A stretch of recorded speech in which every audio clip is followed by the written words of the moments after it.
Good morning, Bay Area.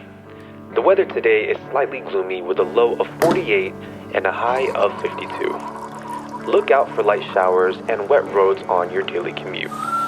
Reports of strange text messages targeting creative individuals have been surfacing lately. Though concerned, law enforcement has yet to take affirmative action towards this rapid growing issue.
Alright, welcome back. I hope you guys enjoyed that cheeky, corny little short film attempt right there. You know, I figured it's the new year, so I wanted to kind of switch it up and make these videos a little bit more interesting and a little bit more challenging for me to shoot. So moving forward, I think I'm going to definitely incorporate this style to my videos. Maybe not all of them, but definitely something new, something fresh for you guys to see, and also something that was really fun for me to shoot. And the reason for this new approach is mainly because of our sponsor for today's video, which is Skillshare. Skillshare is the largest online learning community for creatives with thousands of classes led by industry pros across film, illustration, design, freelance, productivity, and more. You see, Skillshare designed these amazing learning structures called learning paths, which are handpicked classes you take in order to help you go from novice to pro. And as I was saying earlier, the entire first half of this video was that short film segment, and that was a result of the learning path that I took called Videos for Social Media, Create to Engage Your Audience. If you're a photographer or you make videos, Skillshare is an absolute essential because there are so many different skills and different things that you can learn today on your own time. So check this out, man. Skillshare is actually hooking it up with a 1-month free trial. Just use my URL link down in the description below. I will also put it up here on the screen. But listen up, this is only for the first 500 people that use this link. Be sure to get on it, man. Once they are gone, they're completely gone.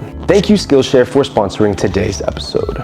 So in no particular order, honestly, the first thing that I would recommend to anybody, not even for GR shooters, would be an extra set of batteries and a charger, a wall charger that is. I use the Wasabi batteries off of Amazon. I mean, they're cheap, they work pretty well. And with the GR3, I can have maybe 3 to 4, and it'll last me probably 2 to 3 days of nonstop shooting. Next up is one of my favorite flashes of all time. I use this across all of my different cameras. This is a tiny, tiny flash. So ladies and gentlemen, this is a Flash Q M20, but it is really tiny and small. So with the GR, it actually pairs pretty nicely. It sits up on top like that, and this is a completely manual flash, and that is your entire kit right there. Now, what makes the Flash Q really special to me is if you wanted to do an off-camera flash setup, you could do so with the click of a button. So it kind of eliminates the flash sync cable that, you know, you would see street photographers wrap around their neck and kind of do all of this stuff. Off-camera flash, no brainer, definitely pick it up. Now, when I'm not using the flash, I actually opt for an optical finder. Now, I'll be honest with you, this is more for looks rather than for usage, because functionally, it's not really the best thing in the world. I mean, it's a cheap little plastic viewfinder, has no frame lines whatsoever. It just gives you a 28mm field of view, and a lot of times you're gonna need to adjust for the parallax. While we have the camera in hand, one of my favorite things about this setup is the straps that I have. So there is a company that makes these really, really nice and soft leather straps, genuine leather as well, and they are called Clever Supply Co. This is a short hand strap right here, but I also have a longer one, which honestly I like to put on a little bit more because with the longer strap on the GR, I can kind of hoist it over my body here and keep it onto my hip, and when I want to go to shoot it, I can bring it up kind of the same way, you know, any other camera strap would. And the best part is it uses those Peak Design anchors, so you can just clip them on and take it off when you want to. You may have noticed on the camera there is a brown leather half case. Now this is a half case that I found off of Amazon, no particular special brand, but I really do like this half case because it adds a little bit of extra grip and also gives me the opportunity to put those Peak Design anchors onto an actual belt loop. So it's an added benefit to have this half case. It doesn't really, you know, get in the way of your shooting. It just honestly adds an extra layer of protection. And there is actually a front part to it that you can put on, but you would need to take off the lens hood, which by the way is the last accessory in this video. So this is another lens hood that I got off of Amazon. Really cool, very simple, made out of metal, pretty high quality, and has a nice little weight to it. Personally, I like the way this lens hood looks on my GR, basically because, you know, this thing happened, I guess it happens to a lot of Ricoh GRs, but like that little front flap does not close all the way. It still works perfectly fine, but so to cover that up, I put this little lens hood on, and it just makes the camera look a lot more aesthetic in the eyes of a photographer. So are all of these accessories necessary? Not really. They're just upgrades and mods you could do to your camera only if you see value in them. So why make a video about these accessories in the first place? Well, the camera is like a race car to a driver. Sure, you can drive the car stock and I'm sure it'll perform well, but it's in the modding and upgrading of the vehicle that makes the journey feel a little bit more fun. And that's what's important, right? The journey? There is an art when it comes to rigging up a nice street camera. After all, your camera is your tool, and what you do with it is completely up to you. And over the years, I've been very reluctant to say this, but gear matters. Sometimes.